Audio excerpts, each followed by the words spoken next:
for you this camp? It's been amazing, man. I got 2 teammates on the card, Nazim and Dennis Bazooka. So it's like the energy at the gym has been unreal.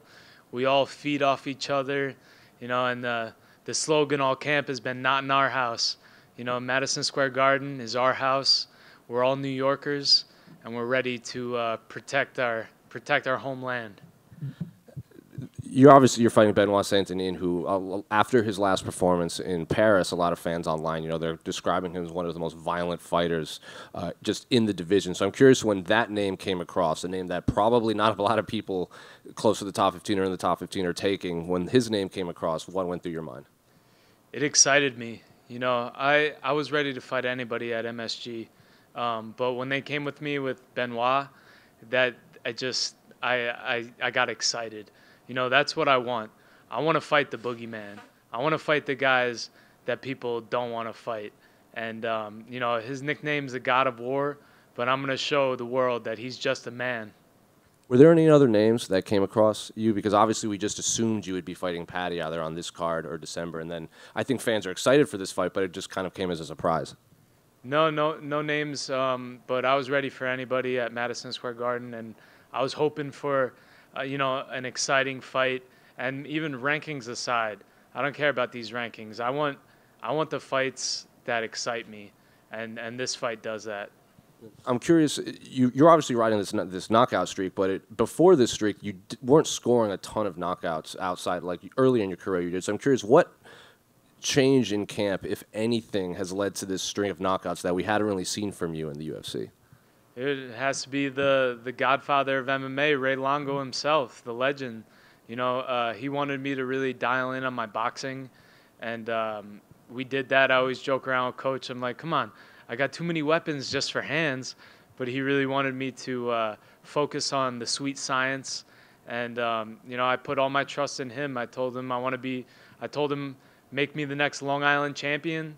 And what he says, I do. And he hasn't led me the wrong way yet. Well, kind of going off of that, a lot of your finishes have come with your back to the fence and your opponents coming at you. So what specifically about that did maybe Ray see that this might be the opening that you specifically could take advantage of?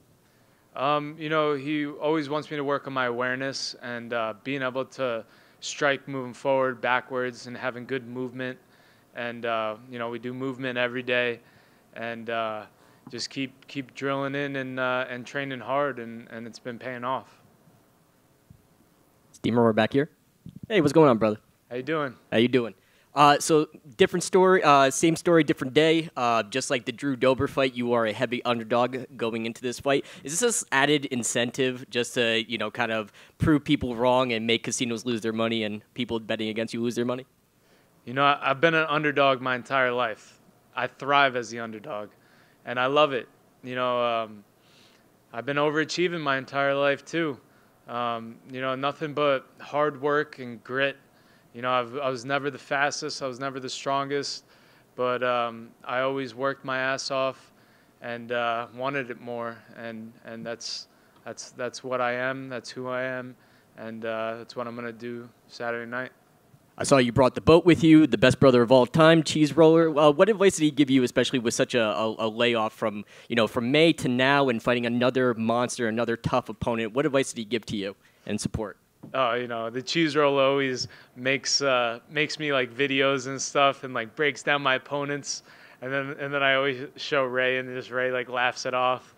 But I mean, he helps me out a lot. He's always helping me with my social media.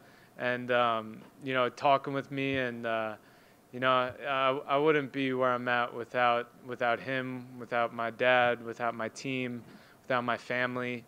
And I'm lucky to have it, and I feel really blessed that I can, share these experiences with them. Every fight week I got the peanut gallery running around with me, and we're having fun with it. So one more question from me. From your last fight till now, obviously training at Ray Longo's gym, Murder's Row, and you have multiple teammates that are fighting on this card. What tools have you added to your arsenal? Can you give us a preview of coming attractions of what you're going to show off in this next fight?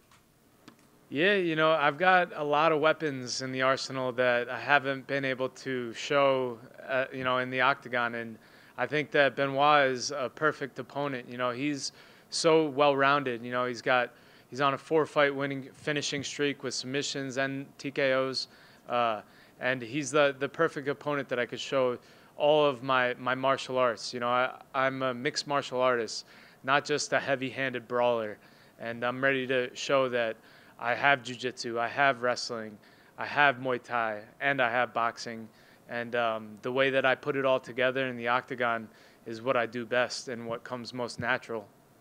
Thank you very much. Matt, over here. How does it feel to be repping New York as the lone New York native of the main card? Dude, it feels great. You know, I'm a New York born and bred. You know, I got Long Island blood pumping through my veins, and you know, I've got bacon, egg, and cheese all over. You know, all in my body, and pizza, Sinelli's Pizza, just pumping in me, and I'm gonna go out there and represent the New York people well. And then obviously, man, your opponent can take a lot of damage. I mean, his fight with EDS has been on display. The highlights of him just getting walked down and still standing. So you having knockout power, how do you go up against someone that can maybe take those punches over and over again? Like, what's the game plan if you're not able to shut his lights out? You know, every fight I'm prepared for a 15-minute war if it needs to be that. But, you know, that's what they said about Dober. Before I fought Dober, they said nobody knocked him out. And then I knocked him out. Before I fought Ottman, he was undefeated. I gave him his first loss. Before I fought Valdez, he was undefeated. Gave him his first loss. You know, that's what I do. I show that the impossible is possible, and that's what I'm going to do Saturday night. And then last one from me. I saw you tweeted that the veteran shorts aren't happening. Any idea why that kit didn't happen? No, I'm not sure why, but I'm dedicating this fight to all the brave men and women out there who served our country, and all the veterans out there. So I'm proud to fight on Veterans Day, and I'm dedicating that to all of them. Tough year for the Mets, huh? What'd you say? Right, other side. Oh. Tough year for the Mets, huh? Oh yeah, man. I don't want to talk about baseball.